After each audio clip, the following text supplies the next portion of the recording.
성경 말씀은 누가복음 7장입니다. 누가복음 7장 24절에서 30절 공독합니다.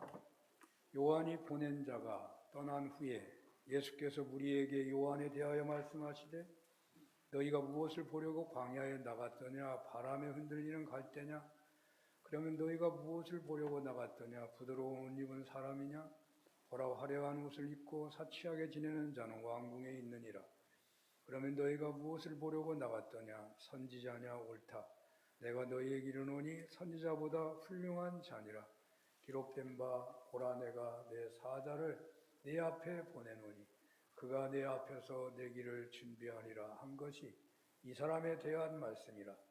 내가 너희에게 말하노니 여자가 낳은 자 중에 요한보다 큰 자가 없도다. 그러나 하나님의 나라에서는 극히 작은 자라도 그보다 크니라 하시니 모든 백성과 세리들은 이미 요한의 세례를 받은지라.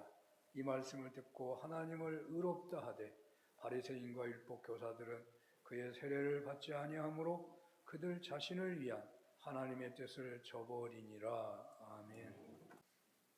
세상에서 가장 귀한 일이라는 제목으로 주의 말씀을 증언하겠습니다. 타임지가 선정한 20세기 위인 중에 한 사람으로 솔크 박사라는 분이 있습니다.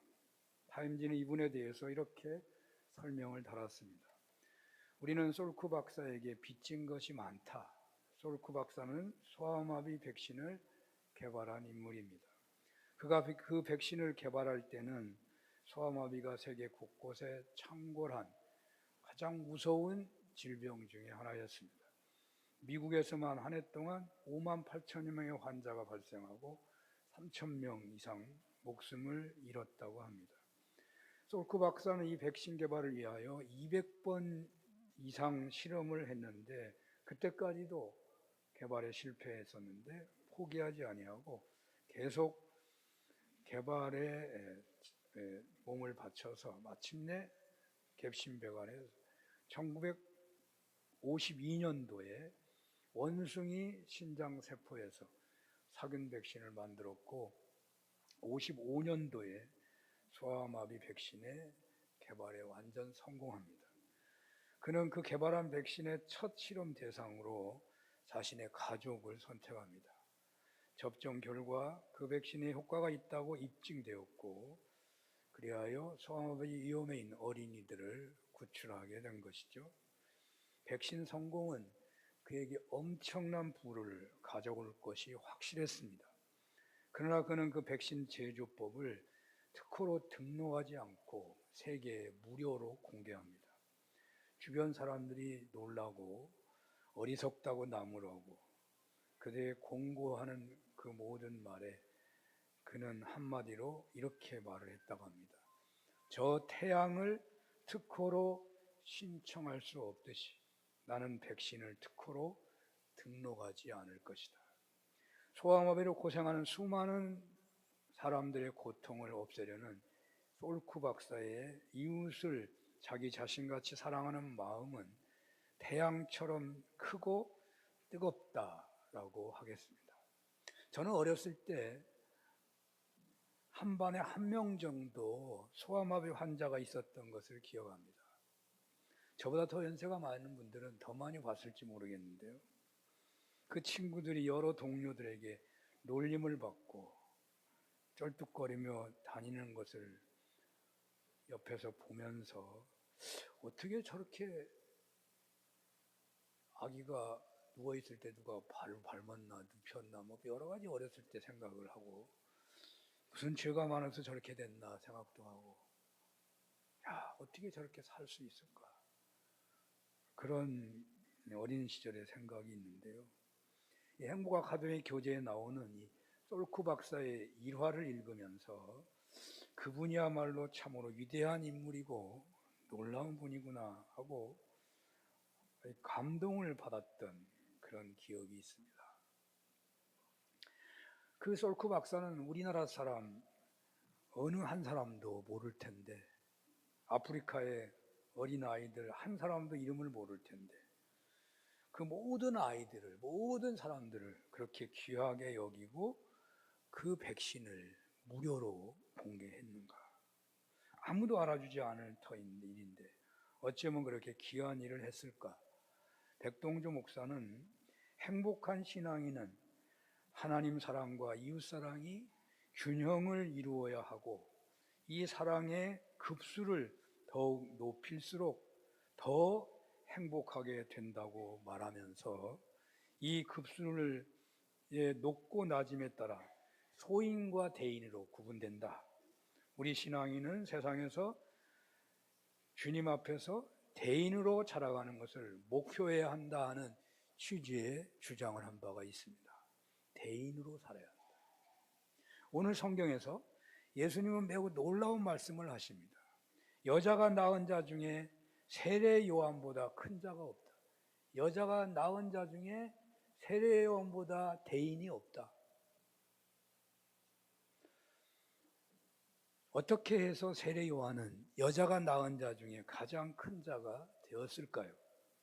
예수님께서 세례 요한을 가장 큰 자라고 하셨기 때문에 오늘 우리가 어떻게 살아야 하는가를 찾고자 한다면 오늘 세례 요한의 이야기는 매우 중요한 말씀이 된다고 하겠습니다. 혼돈의 시대, 절대 가치를 인정하지 않는 시대, 포스트 모던의 시대, 그래서 그리스도인으로서 살아가기가 어려운 시대이기에 우리 그리스도인의 특징이 뭡니까? 오직 예수님만 그리스도라고 고백하는 거잖아요. 다른 거는 받아들이지 않잖아요. 그러니까 세상은 혼돈의 시대고 포스트 모던의 시대예요. 예수님만 그리스도라고 하면 세상에서 어리석다고 하고 바보라고 한다니까요.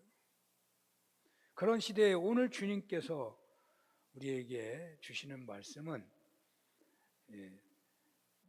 메마른 땅의 담비와 같은 말씀이 되지 않을까 하는 생각이 듭니다. 오늘 27절에서 28절 본문을 다 같이 한번 읽겠습니다. 시작. 기록된 바 보라, 내가 내 사자를 내 앞에 보내노니 그가 네 앞에서 내 길을 준비하리라 한 것이 이 사람에 대한 말씀이라. 내가 너희에게 말하노니 여자가 낳은 자 중에 요한보다 큰 자가 없도다. 그러나 하나님의 나라에서는 지극 작은 자라도 그보다 크니라 하시니. 아멘. 오늘 본문에서 예수님께서는 세례 요한을 여자가 낳은 자 중에 가장 큰 자라고 하시는데 왜 그렇게 말씀하시는 것이냐면 그것은 그가 예수님 앞서 예수님의 길을 준비했기 때문이라는 것입니다.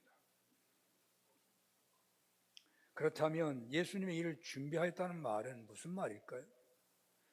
예수님은 하나님이시죠. 예수님의 탄생은 하나님이 인간이 되어 이 지구상에 오신 것입니다. 바로 이런 역사는 지구의 역사에서, 인류의 역사에서, 혹은 우주의 역사에서 최초의 사건입니다. 그렇기 때문에 이사야의 예언이나 스가랴의 예언 정도로 모세 같은 선지자가 등장하게 될 것이라고 한 모세의 예언 정도로 충분하지 않다는 것입니다. 오히려 이러한 메시아에 대한 예언들이 있었기에 이스라엘 역사에서는 짝퉁 메시아가 많았습니다. 거짓 메시아가 많았습니다. 아마도 세례 요한이 없었다면 오늘날도 여전히 유대인들처럼 세상의 많은 사람들도 예수님을 메시아로 받아들이는데 많은 갈등을 하게 되었을 것입니다. 사실 현재도 그 갈등이 없는 것이 아니죠. 오늘날 믿지 못하는 사람들이 얼마나 많은가요? 다 예수님을 그리스도로 못 믿으니까. 우리 믿는 사람들도 왜 우리가 신앙에 능력이 없는 것입니까? 주님을 온전하게 영접하지 못해서 그런 거 아닌가요? 주님보다 더 귀한 것이 세상에 많아서 그런 거 아닌가요? 그래서 신앙생활이 힘든 겁니다. 신앙생활에 능력이 없는 겁니다. 세례 요한이 없이 예수님이 이 땅에 오셨다면 메시아가 오신 그때와 메시아의 정체에 대해서 정확히 모르기 때문에 예수님 전에 메시아라고 말한 자들이나 예수님 후에 메시아라고 말하는 자들의 이야기도 설득력을 가지게 돼서 예수님만이 그리스도라고 메시아라고 하는 것에 대한 혼란이 더 크게 되었을 것입니다. 그래서 예수님이 메시아로 오시기 전에 엘리야 같은 예언자가 오신다는 그 예언대로 세례 요한이 등장해서 그 역할을 하게 된 것은 예수님으로 하여금 메시아 사역을 하시고 그 메시아 사역을 오고 오는 모든 인류들이 더 쉽고 분명하고 확실하게 믿도록 하는 귀한 역할을 하게 되었던 것입니다. 또 세례 요한은 완벽하게 예수님만을 높이면서 그 예수님을 메시아로 모시도록 그 역할을 했습니다. 아마도 순교조차도 예수님을 높이는데 크게 쓰였을 겁니다. 세례 요한이 100살을 살았다면 예수님이 높아지는데 장애가 되었을지도 모릅니다. 나는 그리스도가 아니라 그 메시아의 길을 예비하러 온 광야에서 외치는 자의 소리로다. 소리래요, 소리. 소리는 한번 들리고 없어지면 끝나는 거예요. 어느 누구도 숭배할 수가 없어요. 어느 누구도 따라갈 수가 없어요. 그 소리가 말하는 그것만을 따라가야 하는 거예요. 이 얼마나 대단한 인물입니까? 오직 예수님을 메시아를 받아들일 수 있도록 회개만을 외친 인물입니다. 회개만을 외쳤어요. 메시아를 받아들이려면 무슨 금식을 해야 한다든지 무슨 공을 세워야 한다든지 무슨 공부를 해야 한다든지 그런 얘기가 전혀 없습니다. 회개만 해야 한다. 그 제자들이 예수님을 찾아와 오실 그이가 당신이 오니까 라고 물었을 때에 주님께서 보고 들은 것을 말해주라고 하시고는 오늘 본문에서 요한에 대해서 말씀하고 있는 것입니다. 여기 예수님께서 요한에 대해서 말씀하시는 것은 오늘의 독자나 당시 청중들이 요한을 폄하하거나 폄훼할 가능성을 간파하시고 하시는 말씀처럼 보입니다. 아니 세상에 그 대단한 선지자가 예수님에 대해서 혼돈이 생겨가지고 오실 그이가 당신이 오니까 물었다고 한다면 세례 요한은 그냥 형편없는 존재가 될 위험성이 있잖아요. 이렇게 메시아이신 예수님 앞서 보냄을 받은 사람으로서 제자들을 보내서 당신이 오실 그이니까라고 물을 수 있는가라는 잠시나마 메시아에 대해서 회의감을 가졌다는 것에 대해서 세례 요한이 온전하지 못한 점이 드러난 것으로 보일 수 있는 시점이었다는 말이죠. 오늘 성경은 그 말을 하고서 써지고 있거든요. 바로 그때에 예수님께서 세례 요한에 대해서 말씀하고 있는 것입니다. 너희가 무엇을 보려고 광야에 나갔더냐? 바람에 흔들리는 갈대냐? 이 표현이 세례 요한이 흔들리는 갈대처럼 지조 없는 사람으로 볼지도 모르는 위험성이 있는데요. 현대어 성경은 이렇게 번역합니다. 너희가 유대 광야로 보러 나갔던 그 사람이 누구더냐? 그가 바람에 흔들리는 갈대와 같은 연약한 사람이더냐? 값진 옷을 입은 사람이더냐? 아니다. 호화롭게 사는 사람은 궁궐에 있지 광야에는 없다. 세례 요한은 광야에서 약대 털옷 한 벌로 극히 청빈하게 살았던 인물이라고, 또 그는 구약의 마지막 예언자로서 보통 예언자보다 월등한 예언자라고 말합니다. 왜냐하면 그가 다른 예언자들은 하나님의 공의를 선포하고 하나님께로 돌아오라고, 그러면 멸망을 피할 수 있다 하는 내용의 예언이 대부분이잖아요. 그런데 세례 요한은 회개하라, 천국이 가까웠느니라 라고 선포했습니다. 이렇게 그의 예언은 하나님의 공의와 회개만을 선포한 것이 아니라 하나님의 나라를 이루시는 메시아이신 예수 그리스도를 직접 소개하는 예언을 했다는 것이죠. 그렇습니다. 세례 요한이 여자가 낳은 자 중에 가장 큰 자가 된 것은 하나님의 독생자로서 온 세상을 구원하시고자 이 땅에 오시는데 바로 그 길을 직접 예비한 선지자였기 때문입니다. 가장 큰 자가 된 것은 예수님이 그리스도라는 것을 온 세상이 믿도록 드러내는 삶을 살았기 때문이라는 말입니다. 그러므로 오늘날도 세상에서 가장 귀한 일은 예수님이 그리스도라는 것을 증거하는 데 있는 것입니다. 오늘날 우리 신앙인들에게 가장 귀한 일은 무엇이겠습니까? 그것은 예수님이 메시아라는 것을, 그리스도라는 것을 드러내는 삶을 사는 것입니다. 사랑하는 가족들에게, 이웃들에게 예수님이 그리스도이라는 것을 믿도록 드러내는 삶을 사는 것이 가장 중요한 삶이라는 것입니다. 그러므로 우리가 무엇을 하든지 관계없이 그 삶이 예수님은 그리스도라는 것을 확실하게 선포하는 삶을 산다면, 그런 사업을 한다면, 그런 자세로 직장 생활을 한다면, 그런 태도로 예술 활동을 한다면 그 사람은 가장 귀한 일을 하고 있는 것입니다. 오늘날 우리가 세상을 떠나서 살 수 없는 만큼 세상의 직업을 가지면서 예수님이 그리스도이신 것을 드러내야 하는 것이에요. 왜 우리가 예배를 드리는 것입니까? 왜 우리가 주일을 성수하고 11조를 드리며 예배를 드리는 것입니까? 하나님께 영광을 돌리고 감사를 올리고 용서를 받고 십자가와 부활의 은혜로 새롭게 되고자 하는 목표가 있습니다. 그러나 오늘의 설교의 흐름에서 본다면 우리가 지키기 어려운 현실에서도 주일을 성수하고 11조를 드리며 예배 드리는 것은 예수님이 그리스도이심을 드러내는 최상의 방법이기 때문입니다.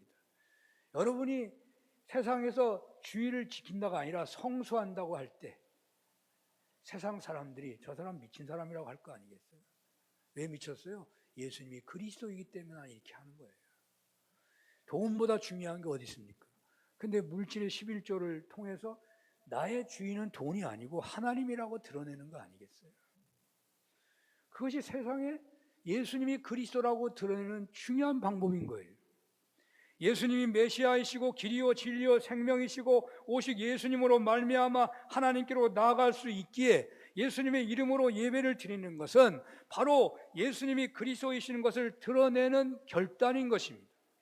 왜 우리가 봉사를 합니까? 예수님이 그리스도인 것을 드러내기를 원하기 때문이라고 할 수 있습니다. 이 목표에서 봉사해야 주님께 영광이 돌려지게 되는 것입니다. 왜 우리가 전도하는 것입니까? 왜 우리가 신년 성취를 위하여 헌금하며 기도하는 것입니까? 왜 우리가 다음 세대를 교육하는 것입니까? 예수님이 그리스도이심을 드러내기를 원하기 때문이라는 답이 좋은 답입니다. 그렇습니다. 세상에서 예수님이 그리스도 되신다는 것을 드러내는 것보다 더 중요한 일은 없습니다. 세례 요한은 이 사역으로 인하여 여자가 낳은 자 중에 가장 큰 자가 된 것입니다. 그러므로 다시금 확신을 가지고 말씀을 드립니다. 오늘 우리 신앙인에게 있어서 가장 중요한 일은 무엇이겠습니까? 목수의 아들로 헤롯 왕 때에 팔레스틴 베들레헴 마국간으로 태어나셨고 목수의 일도 했고 그 예수님이 훗날 친히 당신이 그리스도이신 것을 수많은 표적과 기사와 기적으로 드러내셨고 십자가에 달리시고 죽으셔서 부활하신 그 예수님이 온 인류의 그리스도이시고 바로 우리 자신의 그리스도이시라고 믿는 것과 바로 그 사실을 드러내는 것이 신앙인에게 있어서 가장 중요한 일이 된다는 것입니다. 세례 요한은 예수님이 메시아라는 것을 하나님의 뜻에 따라 광야에서 최초로 드러낸 인물입니다. 약대 털옷을 입고 메뚜기와 석청으로 극히 청빈하게 살면서 회개하라고 선포하고 세례를 베풀어 예수님의 길을 예비하셨습니다. 그러나 우리는 이렇게 여자가 낳은 자 중에 가장 큰 자인 세례 요한이 한 일을 우리가 그대로 할 수는 없습니다. 세례 요한이 다 해버린 거잖아요.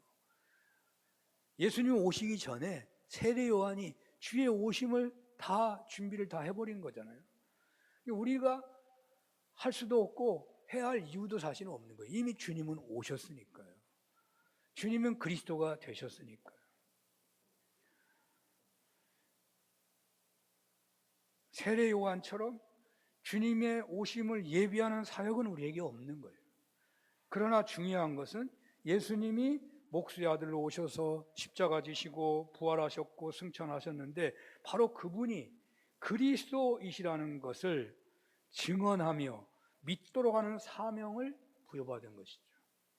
우리는 어떻게 해야 하겠습니까?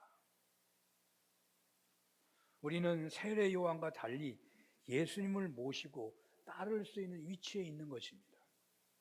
우리가 주님을 진정 모시고 그 주님이 가신 길을 따라갈 수가 있다면 그는 세례 요한보다 더 큰 자가 될 수 있다는 뜻이 오늘 본문에 숨어 있습니다. 하나님 나라에서는 작은 자라도 세례 요한보다 큰 자라 그런 말이 있잖아요. 여자가 낳은 자 중에 제일 크다고 했는데 하나님 나라에서는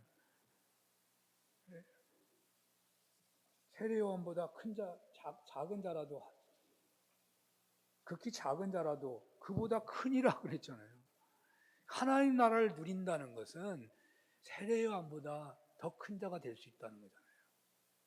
그러니까 세상에서 가장 중요한 게 뭐냐? 하나님 나라를 누리는 거라는 거예요.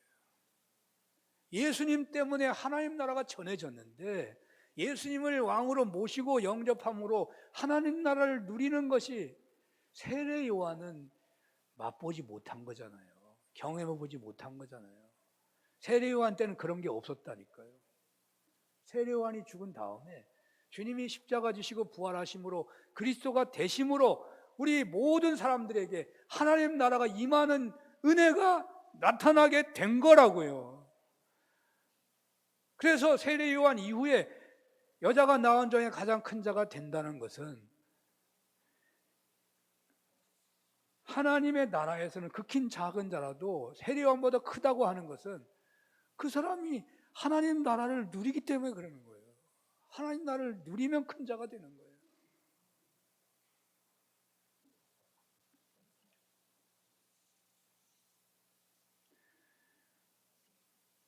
예수님이 메시아이신 것을 드러내는 삶을 사는 것. 세례 요한은 회개하라 천국이 가까웠다고 했죠. 세상 죄를 지우고 하는 어린 양이라고 선포했습니다. 세례 요한이 한 것이 큰일인데 그럼 오늘날 우리가 한 일이 큰일이 되려면 세례 요한은 준비했지만 우리는 하나님 나라를 누리면서 주님을 그리스도라고 드러내는 삶을 살아가야 하는 거예요.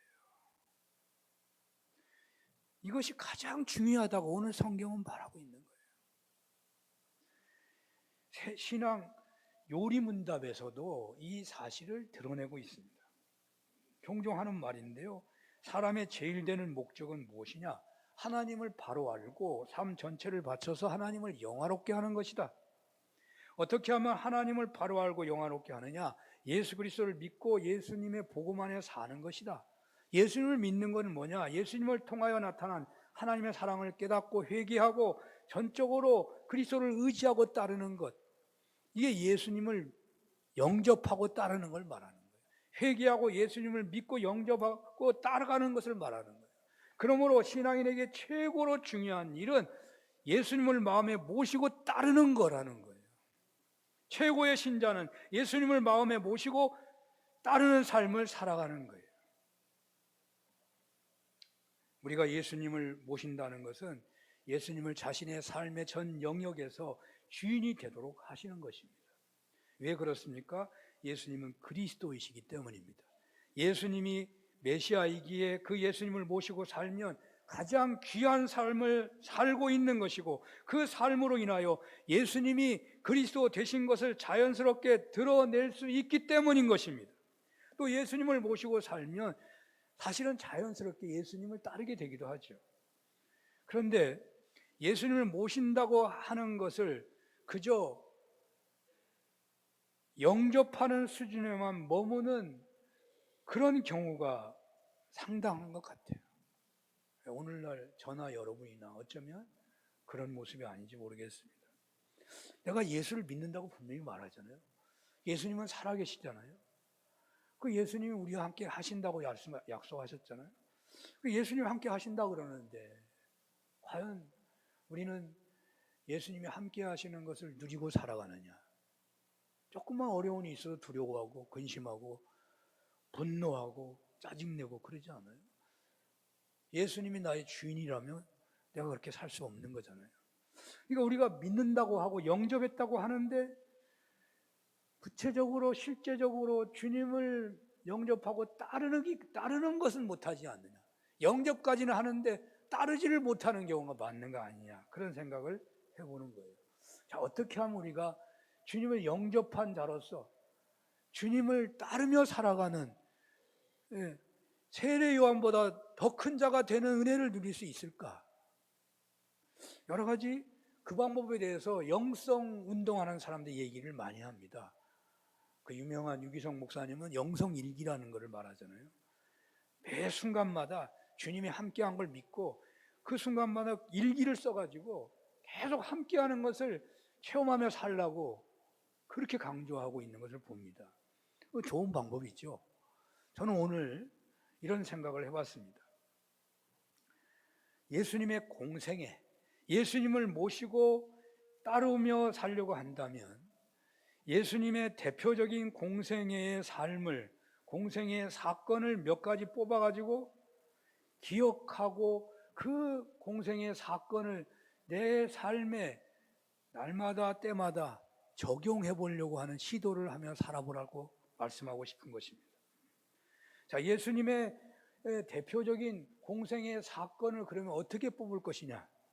자, 예수님의 공생애는 하나님 사랑과 이웃 사랑으로 요약할 수가 있습니다. 그러니까 예수님은 성경을 하나님 사랑, 이웃 사랑으로 요약을 하셨거든요. 그것을 분명하게 떠올릴 수 있는 예수님의 공생애의 사건을 몇 가지 찾아본다면, 그리고 그 사건을 기억하면서 주님을 모시고 따르는 삶을 살아보면 어떨까 하는 권면을 하고 싶다는 것입니다. 제가 이 방향으로 묵상을 하다 보니까 제게 떠오르는 그 예수님의 공생의 사건이, 첫 번째는 40일을 금식한 후에 시험 받으시는 그 예수님이 떠오르더라고요. 그 시험에서 사단의 공격을 무력화시켰던 예수님의 말씀의 사건이 떠오르는 거예요. 우리도 수많은 시험 앞에 늘 놓여 있으니까 우리가 주님을 모시기만 한 것이 아니라 주님을 따르는 삶을 살려고 한다면 예수님이 그 시험에서 어떻게 했는가를 늘 기억하고 적용하고 살면 되지 않을까. 둘째로 십자가를 지시기 직전에 제자들의 발을 닦으신 것이 기억이 나더라고요. 우리가 그렇게만 적용할 수만 있다면 주님을 영접한 것만이 아니라 내가 영접하고 따르는 은혜를 누리는 것은 아닌가. 셋째로 예수님의 겟세마네 기도의 사건이 떠오르더라고요. 내 뜻대로 마옵시고 주님의 뜻대로 되기를 원합니다. 하나님의 뜻대로. 네 번째 사건은 예수님이 눈물을 흘리시는 장면이 떠오르더라고요. 예수님을 모시고 따르는 삶을 사는 것은 시험 받을 때 행하셨던 예수님의 삶을 기억해서 내 현실의 삶에 적용해 보려고 하는 것이 아닌가. 그렇게 하면 영접하고 따르는 은혜를 누리지 않겠는가 하는 생각이 들었다는 것입니다. 예수님은 사단의 시험 중에 하나님을 시험하지 말라고 하셨고, 또 사탄아 물러가라고 하셨고, 오직 주 너의 하나님만을 섬기라고 하셨고, 사람이 떡으로만 사는 게 아니라 하나님으로 나오는 말씀으로 산다고 하셨습니다. 주님을 모시고 따르며 산다는 것은 바로 이렇게 하나님을 사랑하는 삶을 방해하는 사단과 전쟁하는 자리에 있는 것을 말합니다. 주님처럼 선포하고 전쟁하는 것은 예수님이 메시아이시라는 것을 드러내는 것이 되고 가장 귀한 신앙인으로 살아가는 것이 됩니다. 또 그 어떤 것보다도 성경을 읽는 사람, 말씀을 먹고 산다고 그랬습니다. 그는 자신의 영달을 위하여 하나님을 시험하는 식으로 행동하지 않는다는 것입니다. 그에게는 세상의 그 어떤 것도 하나님을 대신할 수 없는 삶을 사는 것입니다. 오직 하나님만을 섬긴다는 거니까요. 또 하나님이 보내신 예수님이 메시아이기 때문에 그런 것이죠.